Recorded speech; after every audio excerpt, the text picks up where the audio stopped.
பேரன்பார்ந்த பெரியோர்களே, தாய்மார்களே, ஜோதிட அன்பர்களே, ஜோதிட ரசிகர்களே, உங்கள் அனைவருக்கும் முதற்கண் வணக்கம். எல்லோருடைய நலமாக இருக்க இறைவனை பிரார்த்தித்துக் கொண்டு 27 நட்சத்திர தொகுப்பில் மீன ராசியில் முழுமையாக வீற்றிருக்கக்கூடிய 26வது நட்சத்திரமாகிய உத்திரட்டாதி நட்சத்திரத்தை பற்றி இன்று காண்போம். திருமணம், உபநயனம், கிரகப்பிரவேசம், கிரக ஆரம்பம், தேவதை பிரதிஷ்டை, முடிசூட்டுதல் ஆகிய செயல்கள் இந்த நட்சத்திரத்தில் முழுமையாக செய்யலாம். ஆண் தன்மையுள்ளது, சத்திரிய குலம் நிலையானது, அதிகாரம் மிக்க நட்சத்திரம். நட்சத்திர எண்ணிக்கை 5, கட்டி வடிவமானது. அதிதேவதை அகிர்புத்தியானன். வம்சாவளி, தத்துவத்தில் ஈடுபாடு, பலமான குணம், சமூகத்தின் ஈடுபாடு, மேல்நோக்கு பார்வை கொண்டது. இது புழங்கக்கூடிய பொருட்கள் உடைகள், இரும்பு, கற்கள், பால் மற்றும் பால் பொருட்கள். இது புழங்கக்கூடிய இடங்கள் முதியோர் இல்லங்கள், சுற்றுலாத்துறை, சுற்றுலா இடங்கள், கழிவுநீர்த்துறை, கல்வித்துறை, மடாலயங்கள், இரும்பு வேலைகள் சம்பந்தப்பட்ட தொழிற்சாலைகள், புவியியல் துறை. உத்திரட்டாதி ஒரு நடுநிலையான சுபமான நட்சத்திரமாகும். எரியும் ஜோதி என்பதே இதற்கு பொருளாகும். தன் கோபத்தை அடக்குதலும் தாழ்ந்த நிலையிலிருந்து உயர்ந்த ஞானத்தை அடைவதும் உத்திரட்டாதி நட்சத்திரத்தின் சிறப்பம்சமாகும். இது ஒரு சத்திரிய குல நட்சத்திரம். எனவே மக்களுக்காக கவலைப்படுவதையும் அவர்களை காப்பாற்றுவதையும் குறிக்கின்றது. உத்திரட்டாதி நட்சத்திரத்தில் லக்னம். குழந்தைகளால் சிறப்பான மகிழ்ச்சி உண்டு. மறைபொருட்கள் பற்றிய ஆர்வம் உண்டு.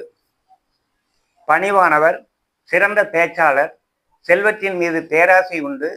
எதிரிகள் நிறைய உண்டு. நிலையற்ற மனமும் உண்டு. உத்திரட்டாதி நட்சத்திரத்தில் ஜென்ம நட்சத்திரமாக இருக்க பிறந்தவர்கள் புத்திசாலித்தனமான பேச்சு, நற்குணங்கள், மகிழ்ச்சி, எதிரிகளை வெல்லுதல், குழந்தைகளுடன் மகிழ்ந்திருத்தல், பிறருக்கு உதவுதல், பணம் சேர்க்கும் ஆசை உண்டு. நிலையான எதிரிகள் உண்டு.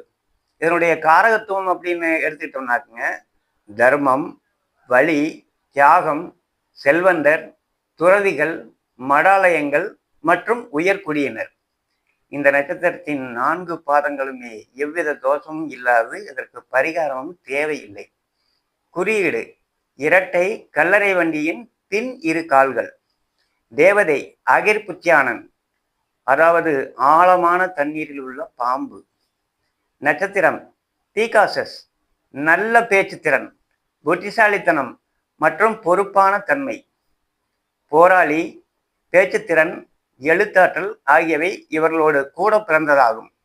தன் கோபத்தை அடக்குதலும் தாழ்ந்த நிலையிலிருந்து உயர்ந்த ஞானத்தை அடைவதும் இந்த நட்சத்திரத்தின் சிறப்பம்சமாகும். இவர்கள் உற்சாகம், தியாகம், பெருந்தன்மை ஆகியவை உள்ளவர்கள். தனிமை விரும்பிகள். இவர்களுக்கு ஆழ்ந்த உள்ளுணர்வு இருக்கும். இவர்களது ஆழ்நிலை தியானமும் ஆன்மீக நாட்டமும் இவர்களை மந்திர சக்தியுடையவர்களாக கூட மாற்றும். நல்ல குடும்ப வாழ்க்கை, நல்ல குழந்தைகள் உண்டு. பெற்றோர்களை தெய்வம் என பாராட்டும் அற்புதமான நட்சத்திரம்.